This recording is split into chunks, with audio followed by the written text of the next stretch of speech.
आज के इस वीडियो के अंतर्गत देखिए, आज का हमारा प्रश्न है कक्षा 9वीं विषय विज्ञान का कि एक समान गति से आप क्या समझते हो, उदाहरण सहित समझाइए। तो आज के इस वीडियो के अंतर्गत हम देखेंगे कि एक समान गति क्या है और इसे हम अच्छे से समझेंगे। तो देखिए, एक समान गति, एक समान का अर्थ क्या है कि जब कोई वस्तु है, जैसे कि मोटरसाइकिल है, बस हो गई, यदि उनकी जो चाल है यानी कि गति है चलने की, वह यदि 25 है, तो जब वह रास्ता तय करेगी, तो यदि उसकी स्पीड 25 ही है तो हम उसे कहेंगे एक समान है।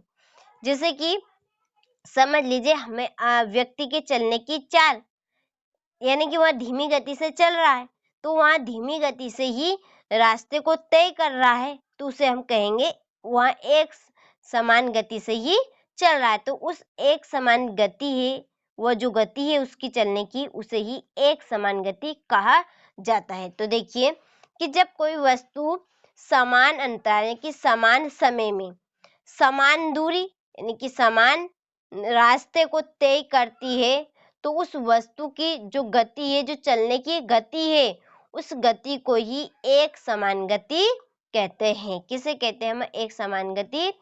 कि जब कोई वस्तु समान अंतराल में समान दूरी तय करती है, तो उस वस्तु की गति को एक समान दूरी कहते हैं। उदाहरण के लिए देखिए, पृथ्वी के चारों ओर चंद्रमा की गति।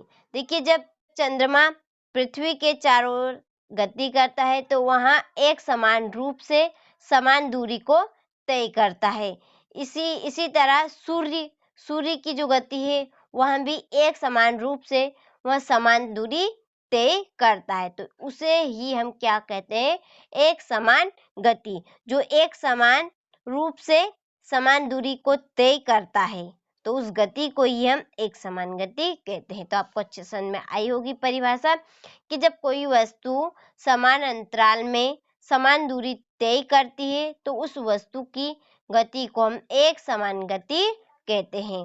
उदाहरण में आप पृथ्वी के चारों ओर चंद्रमा की गति और ब्रह्मांड के चारों ओर सूर्य की गति, इस तरह से आप दो उदाहरण यहाँ पर नोट कर सकते। तो आप अच्छे से स्क्रीनशॉट लीजिए, और मुझे जहाँ तक आशा है आपको प्रश्न अच्छे समझ में आया होगा, तो आप इस प्रश्न को अच्छे से कंप्लीट कीजिए और नोट कीजिए।